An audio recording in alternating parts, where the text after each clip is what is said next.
Hey guys, King Kaiju here. Today we're going to be doing another Kaiju review. Of course, it's another Zero Toys slash Y-MSF review, and it's on one of the other MonsterVerse figures they've released. And as you see by the thumbnail and title, it is Scylla. This is of course the GXK version, not the King of the Monsters iteration. And I do prefer these colors quite a lot, so I am glad they went with this design. Now, out of the MonsterVerse figures that they've put out, this one is probably the one that I think is the weakest. Not to say it is at all bad, there's just a few things about it that I think are a little bit lesser than some of the other figures we've looked at so far. And as said, we'll get right into detail. The coloration on the figure is fantastic. I do like how it's applied throughout the figure. It's applied very evenly. Even on the underside, there's a lot of good detail. You can see the mouth parts of Scylla here. The tendrils on her face are individually sculpted, so that's really good. Her shell also looks really nice here. You can see a lot of good detail throughout it. And of course, the legs also all look really, really good. The only thing that I'm not as big of a fan of here in terms of detail is there's a very obnoxious seam line right here on her head, which I wouldn't mind as much if it was an articulation joint, but spoilers kind of, it is not. It is just purely glue sealed. Also, very weirdly, if I bring her in a little bit, she only has one color for the eye, which is that yellow right there. For figures like Methusela, I can excuse that because Methusela's eyes do look like that in the movie. However, for Scylla, it's a little more lazy, I would say. But still, I would have really liked it if it wasn't something besides just a yellow dot. But other than that, detail, in my opinion, is really good on the figure. I like a lot of what they got going on here. And of course, it does look like Scylla from the movie, so ain't nothing to complain about there. As for articulation, she has 6 points, which I'm sure you could probably guess what they are. At all of the, knees of her legs, she moves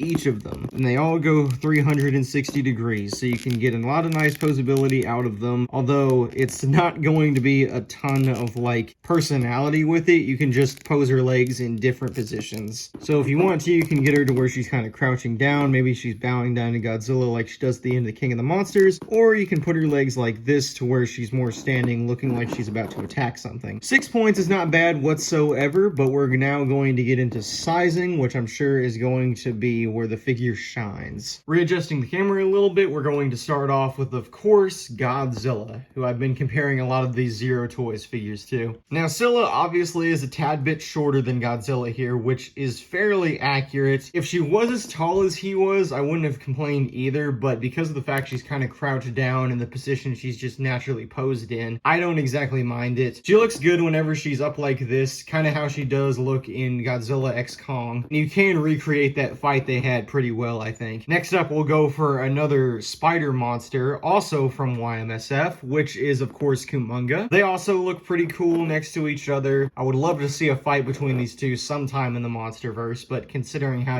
Scylla's a little dead, it's gonna be a little weird, but I'm sure they can make it work. And finally, I'll compare her next to my last review, which is Methusela. And of course, Methusela is much, much bigger here, but still, Scylla does look really good next to him. And let me just take a moment to say thank you to Zero Toys and Y-MSF for bringing these figures to us. I am very glad to not only have a Methusela figure, but also a Scylla one. As far as I know, there is no other Scylla figure available besides, I think, the Haya one, which is coming out next year. So thank you to them for bringing these guys to us. And that's going to conclude my Y-MSF Scylla review. I might have sounded a little bit critical in the review, but I do really like this figure, and I am glad that I own it. As said, though, at the beginning, I think out of the 4 figures they've put out for Godzilla in the MonsterVerse figures, I think this one is probably the weakest of the bunch. Not to say again that it's bad, because it is very far from it. The detail is excellent. The articulation is pretty stellar too. Overall, pretty good figure. If you can find it for a good price or at all, because these figures are selling out like crazy right now, I would definitely say you should try and pick her up. Thank you all for watching though, and I will see you all in the next video.